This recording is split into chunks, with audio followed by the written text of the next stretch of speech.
Awesome. Hello, Hello, Chris. hello. So, Max, let's jump into the interview straight away. First of all, can you tell us the story of Unifier? So, the most important part is like, how did you come up with the Unifier idea, and then what problem did you try to solve? All right. So, in generally, to make a little intro, I would say our whole point about this, like recordings, these 7 sessions, is how to build valuable products with generative AI or large language models, however you want to call it. Because, like, you's gonna see, and everybody's gonna see, like, there's hundreds of products launched almost every day, and most 95% of them are complete garbage, right? So it's easy to build. It's very easy to build because, like, you have the technology. You don't have to build your own language model. But in the end, it's very hard to build a sensible product out of it. So that's what we gonna discuss, and like the thinking behind how we came up with. And like, so Unifier, why are we like qualified to talk about? We have like paying customers now, and they love it, and it's quite an expensive product as well. So it's a high barrier to entry. And the entire idea came out of my problem that I create a lot of like online courses and events, and we had this token research cooperative where we had like 8, 9 recordings, and I'm always like, I'm struggling, as you know, as my LinkedIn consultant, to be consistent with content creation, right? And I was like, I have 8 or 9 recordings lying here, and all the big creators, they always tell you, take one long form thing and then repurpose it into, a newsletter, I don't know, a thread, a LinkedIn post. And this is just like insanely time consuming. And when then like these Yeah. language models came up, my Yassine, my co-founder, and I, like, and he did YouTube at that time, we were like, can't we just do something with it? And that's how we basically came in and saw like, okay, we think that language models can, for example, so a transcription service takes like our spoken word and automatically writes content out of it so that we can scale as creators on different platforms. That was the whole idea, and that's how we kind of came out of our own problem towards it, and had like a lots of different like challenges and problems on the way, obviously. So what you just mentioned, Max, is that the main problem was to how to repurpose the content that you've been already creating in the form of a video or audio, right? And then how to repurpose that to different platforms, right? Do you have that feeling that this problem is wide with any other content creators or any other founders? How do you see that problem like scaling to other people?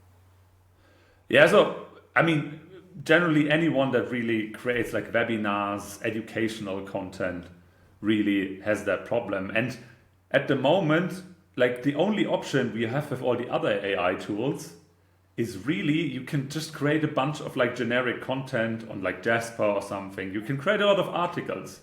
But like that's like my favorite quote, like our first power user and our first paying customer. He said like, with all the other stuff, I can just, sound very generic. And the guy is an economist and a token economist as well.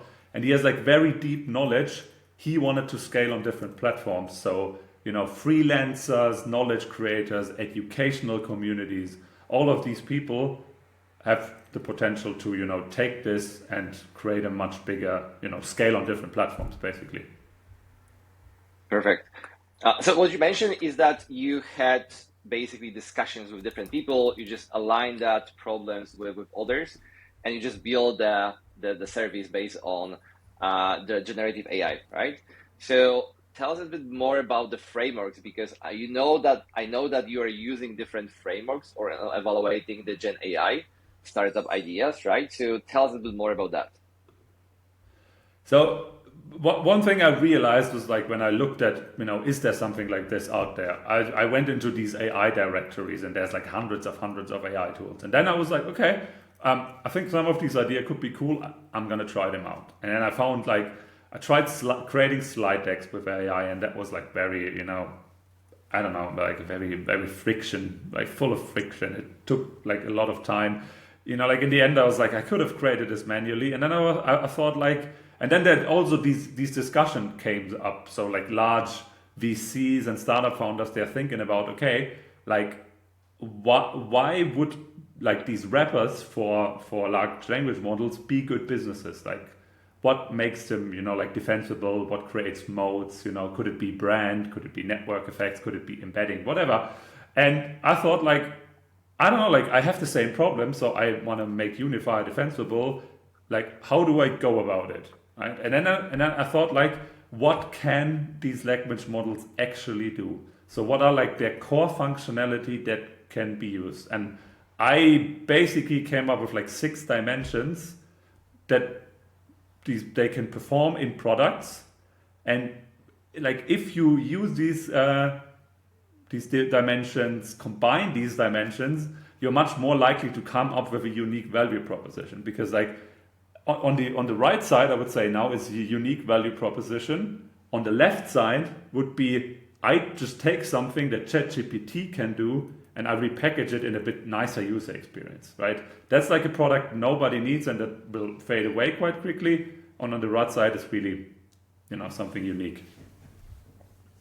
Okay, so let's then dive into those dimensions. Can you mention us what are the parts of those dimensions of your method? Like what is exactly there inside and how they're connecting together, right, to the bigger picture? Yeah, absolutely. So, I think the easiest case and the first thing people started building were like these summarization tool. So the first dimension for Gen AI is really summarization. So it's something like it takes an input data, PDF, some form of data, information, and it summarizes it into a different format. That's these, I don't know, YouTube summarization tools, ask your PDF, transform a website into a chatbot. Or transcribe my meeting and tell me what's going on in the meeting. Yeah. I think is a nice use case, makes you productive, but in the end, like it's super easy to build. Like, I think there's now 200 different tools that can, ask my PDF. So that's not really a business. It's the easiest use case for them. Obviously has some weaknesses if you want to do a full ebook, but in the end, that's kind of like the first thing you can do. And that's the first thing people build with Gen AI. And like, stop me if I mumble too much, but the second thing goes into a similar direction. That's more like categorization and information extraction. So same again, we take a large amount of input data and we find patterns, categories, and we extract information. That's already a bit more complicated. There's, for example, the DeFi Llama plugin. So you can go through like DeFi and crypto data and find projects based on a certain parameters. But also like something like even in biology or like biotech, they're using this for like protein classification tasks. So they go through large, DNA sequences or something, and they can classify the proteins. That's pretty cool. Like you can go through news, you can go through companies, tell me are these my ideal clients and stuff. So that's already, I think, a bit more advanced use case. Both summarization and categorization in the beginning are fairly easy to do. And it's also something where I would say like you probably want to build features for your product that do these kind of things. So it's not necessarily standalone products, but for example, summarization, categorization. You can put that into Excel, into Google, into anything in PDF. Canva can use it, Miro, right? It's like, there's so many use cases. Yeah. And these are kind of like my level ones for language models. And, just to go through all of them, the next one would be like really this generative part. So I take a prompt and I create something, usually pretty much out of nothing. So you can explore stuff, you can ideate, you can extend, you can tell it, hey, give me 5 different variations, give me 500 images, give me videos, and so on. So it's all of these created blog posts, text to speech, but even like, code generation, storytelling, and so on. So that's really the generative part. So large they can do a lot of things, but obviously the generative part is also really cool. Standalone generation is not something that's ultra special or is going to be ultra special in the future. So Midjourney in the beginning was that insane tool. Now you can pretty much just copy it and create like your own versions of Midjourney, your own versions of, like the problem that Jasper and these writing tools phases, you can copy all these writings tools in a second. So also this just purely I generate something out of nothing, that's not ultra defensible and special, right? So that's kind of like on level 2 or something, right? And but like after that, we are going into like the more like the hardcore advanced like modes, right? So I would say level or dimension 4 is what I call is explorative. So you can take a model or a system, or you create like a model, or create a model of a token economy, for example, or of like a military battlefield, of a supply chain, and you can really let the language model explore different scenarios and different models as well, right? That's something, for example, the military is doing. So the US is developing 4 different applications for military tech, for planning, like supply routes, for planning, like what could happen in what scenario. Because like a general, or something, I'm not a military expert, but someone that does this planning wants to evaluate the best scenario for his troops to be like, well fed, well supported, maximum effect. And that can also be used now. And obviously the language model is just able to evaluate all these cases much quicker. And I have a friend that uses these agent-based modeling for testing token economies, so testing where different parts of the economy could break down. And this is already like, we're seeing like, this is already like a niche case, usually very industry specific, much more difficult to do. And now we come into like really the highest levels is like, obviously something that AI is always good at is this, predictive and prediction. So predictive analysis, saying like, I take historical inputs and it predicts trends. That's a classic one. So, I don't know, a learning app understands, for example, where you struggle, and then helps you, create like exercises, for example, that help you become better in math. And really, that takes me to, that's dimension 5. It's like prediction or predictive. And really, dimension 6 is the one thing I find the most powerful, because it's personalization. So, you can take inputs from the user now and personalize the output. And it's kind of like also that the personalization part is really like a combination of many of these. So there is a German startup, for example, called To Teach, and they think about, okay, like all these learning and exercise materials are incredibly boring to people. Right? Like there's always the same. How can we, for example, create materials? Like I'm like a super big Minecraft fan. So I want to learn Spanish with Minecraft, and I can do that because I can tell my learning material, basically, I want to learn with Minecraft, and then like all my exercises are gonna evolve around Minecraft, or in my case about technology, maybe even crypto, right? Like learning crypto in Spanish would be crazy. So I can use like the 6th dimension is really all about every single application output, anything I can create can be really like personalized to me. And yeah, these are like the 6 dimensions. Love it so much. So you've gave already a lot of different examples based on those different levels of other tools, and which tools are using different levels of this generative AI. Like speaking about this framework, which of those levels are, for example, Unifier utilizing right now? So good question. Like one example I want to do before is like, I'm not saying you need to combine all dimensions, but there is a potential to use the different dimensions and functionality they can do to create like really unique value propositions. So one idea I have, and I would build after Unifier, would be, for example, creating synthetic audio courses. So for example, I want to learn about storytelling. I tell the website, I'm this good at storytelling, I listen to these books, I'm a freelancer, I'm a SaaS founder, I want to get better at storytelling as SaaS. like storytelling for my SaaS, selling my SaaS. So it could create like an audio podcast book on my preferences.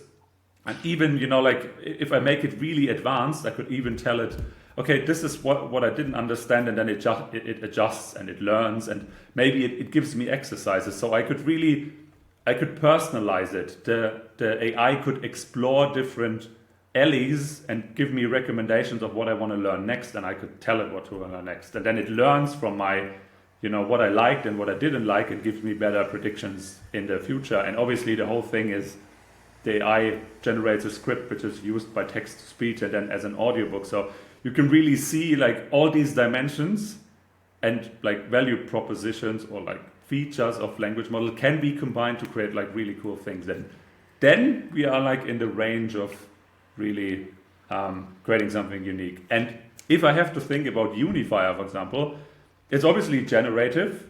It's much more on summarization. But what we, for example, do is like we're training Unifier on the tone of like how you and I speak, for example.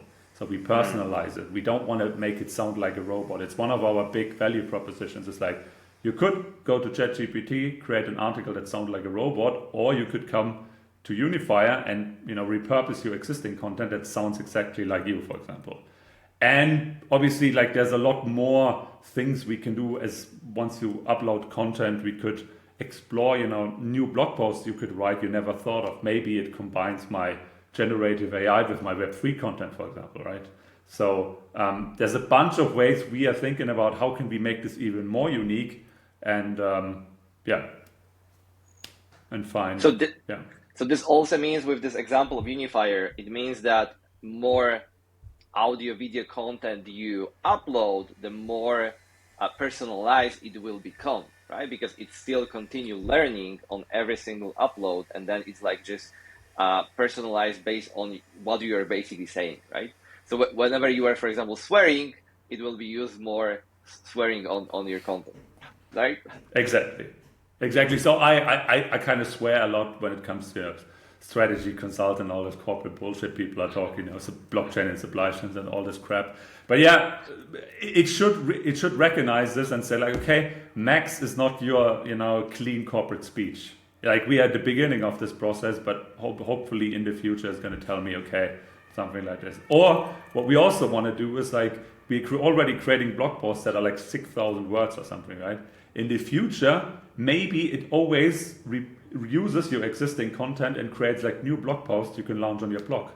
And it learns, okay, like we are going to do 6 recordings. Now in the first recording, we have 1 blog post about this recording. But maybe in the future, it can find combinations and connections between all 6 recordings and even create maybe an ebook out of it, or new blog posts automatically. So that's kind of like the ways we're thinking about, okay, can we make this more personalized, more generative? Can it explore on its own? Yeah. Awesome. So let's get back to idea creation. So let's say someone has an idea for a startup that is using Gen AI, right? So what are different limitations, possibilities, maybe development styles, right? Like what, or even like how we should get from idea to then right now implementation based on your framework? So like I'm going to mention it before. So on the left, your idea is basically ChatGPT or OpenAI API connected to some form of nice framework front end you built. It could be nicer. That's like how we started, but it's not really defensible or interesting. So people gonna copy it very quickly and suck the air out of the market. That's a problem. So if you want to evaluate your idea, just look at the different dimensions and think about what can I combine to make that more interesting, more valuable. And what you can also do, obviously, there's not just OpenAI API, right? So you could use like DALL-E or Stable Diffusion, Claude, Anthropic. So you can also combine different language models to create new new use cases and new value propositions. What you can also do is there's like obviously transcription services, text to speech, text to video, image to video. So you have all these like building blocks floating around. And once you go from left to right, you could think about, okay, maybe I don't build something that, you know, repurposes my image content, but maybe I upload a blog post and it creates me like, you know, some wallpapers out of it, or images, or like a storyline or a storyboard or something, right? So you have all these different functionalities that you can combine. Like basically, I have dimensions. I know what LLMs can do roughly. Now I look into, okay, what can these language models do? Like, are they specifically good for biological data, image generation, text generation, and so on? And then I can also mix them up, and then obviously mix them up with transcription services and so on. So you have a bunch of like new combinations, and then obviously the more niche your focus is also kind of better at the moment, right? So you don't necessarily want to build this like super generalized thing, but you can say something like, I'm really, I don't know, you're really good at content creation on LinkedIn, so maybe you create something like this. For example, like Lemlist, we talked about Lemlist, they created like a really cool feature where you can personalize your outreach. So basically Lemlist, I think it reads the LinkedIn profile of your prospect, finds out data you can use to connect with this person in like a more human way. So it's like a really well thought through process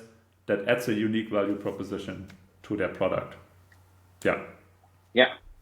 So basically, you need to come up with the idea, and then what is the final output, right? Like, so you have the ChatGPT, as you said at the beginning, but what will be the idea is like, what is the final output that you want to create, right? So let me even give you like an example. Let's say we have a raw data, and then that raw data could be translated and created to, you know, this kind of nice visual infographics, right? Which are easily to share, and then it's like possible to visualize everything like in a really nice visual, maybe even like as you said, storyboard or visual effects. Everything is like changing within a diagram and so on, and we have like a really nice infographics at the end, right? So this will be the way how to utilize Gen AI. Pretty cool. So let's also jump a little bit more about different limitations. So what do you feel that are current limitations? It's most likely how we look at the current ChatGPT 4 and what is capable of, or do you think there are other limitations, like, or there are no limits, basically, like anything that is coming to your mind that could be implemented right now? Yeah, so obviously, you know, people come up with great ideas, and we kind of had that issue as well. Like GPT 3.5 was not as great as like for our use case. So there is a bunch of limitations. So if you, for example, come up with something like, I don't know, I talk a minute about my ebook idea into a web application, and it writes me an ebook, it could do it, but it would be a very short ebook. I mean, now there's, you know, prompt engineering, that would be something you would go later into, but you would need to understand, like, can the language model actually fulfill my use case or enable it? And that's not that easy. So there's like, for example, the context window, so how many, you know, characters and words it can process, and like the context is also like how much can it remember basically, and then move to a different task. So these are like certain problems you have. It also, it hallucinates, so it makes up stuff that isn't there. Sometimes it has out of date information. Also, there can be a latency. So basically, if you want to build a chatbot, for example, in a very complex field where it takes long to find something, that would be not a great user experience, because people are just waiting 5 minutes until they get an answer. So there is a bunch of limitations, and really the bigger ones are like social biases, obviously. So it reads the entire internet, but researchers obviously don't. So they can't go through all the data. So it has biases. Sometimes it makes stuff up. The context window is not large enough. So if you think about, okay, I want to make an ebook writing service, that's going to be much harder than, for example, I want to make a blog post writing service. And these are like things you have to think about. And the second level is then something like, you know, the real prompt engineering, which is what Yassine does in our team, is like I'm thinking of, like, how can I use like different prompts? Can I combine them? There are different methods of combining them, or like different agents working together. So one instance writes the outline, the other one writes the paragraphs. So that there's like lots of different ways. So if you think, okay, maybe the language model doesn't, like, it won't fulfill its promise. It it could also be that, like, in the next stage, it would be, maybe you can actually fix that with prompt engineering. So, and then you should have a good understanding what you can do. Mm. But also, I think the last point is really like, if you want to go into niches like, I don't know, biotech and biology, it's probably smarter to train like your own model Yeah. on data if you have access to it. And then obviously, totally different field. That's not like us bootstrapping a startup. That's probably years of research. Okay. So let's go into more the future. So what's one thing you hope to see in the future of generative AI products? So generally, obviously, we hope that the context window increases and we can do much bigger things. One thing we are thinking about at the moment is obviously, like, generative AI is cool and the language models behind it, but once we get all that data from you, all your content, what can we do with machine learning, to learn from the content you like? Can we connect it to the outside world? Maybe we can say, okay, this LinkedIn post performed really well, these content pieces performed really well. We can take external data and combine it. So then we have like a language model. We have our own AI machine learning models that, for example, learn the tone, that interact with the Twitter API to see how engagement was, feed that back, and make the whole thing more dynamic. But really, like, the coolest things are, I mean, healthcare, biotechnology, also that token engineering, tokenomics model was super cool. And so there's a bunch of, like, also the military obviously is a bit, like, inserting large language models into weapon systems is quite crazy. But you can also do it with robots and so on. And in the future, like, robots will also probably have like a combination between language models and computer vision. So like a robot with a language model doesn't necessarily understand the world around it, but it could, it could have a combination of like other basically AI research fields that work then together with the language model. And I mean, really, like, code generation, economics, healthcare, biotech. These are like the fields that are obviously in every digitalization process. They come a lot later instead of before, right? So it always starts with the simpler tasks like media and content. And our craziest idea at the moment, that is something where we'll definitely create a landing page for, is like, so we want to preserve memories.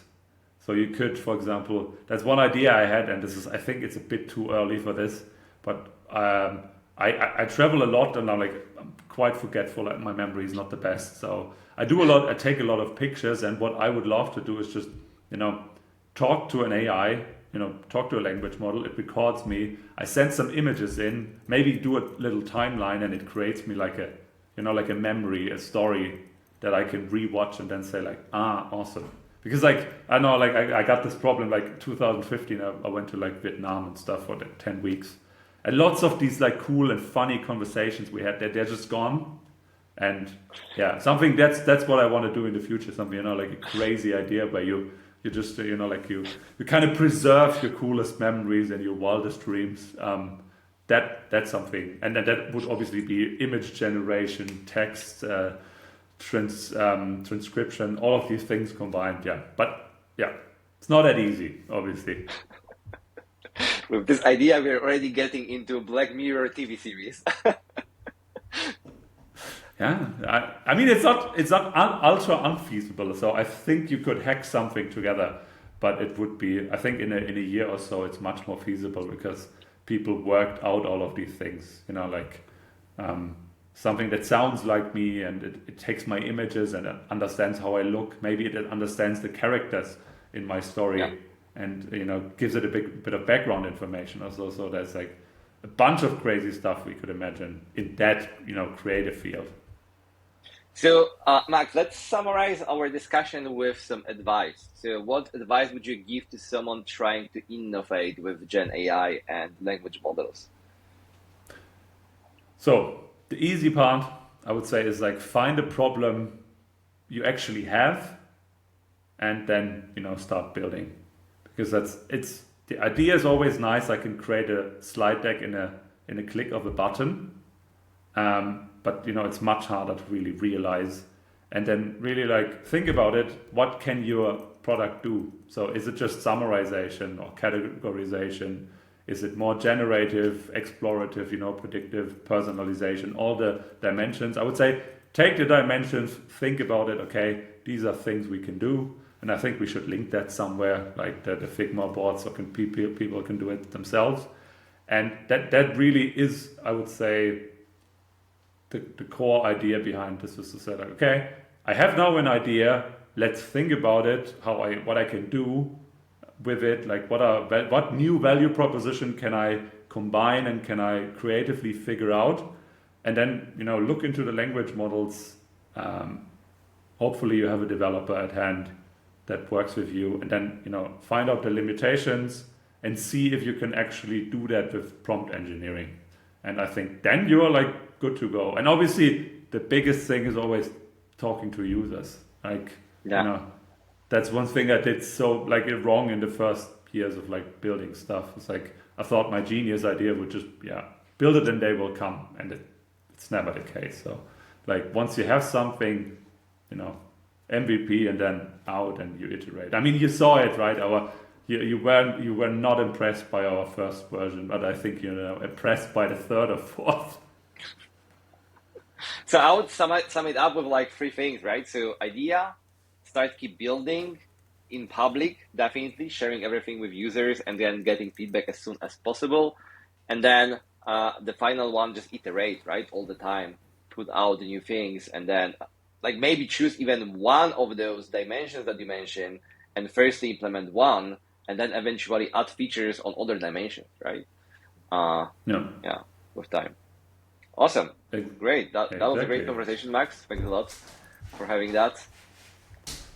So next, so and really, one thing when you figured out, okay, my idea, it fits dimension, it is more unique.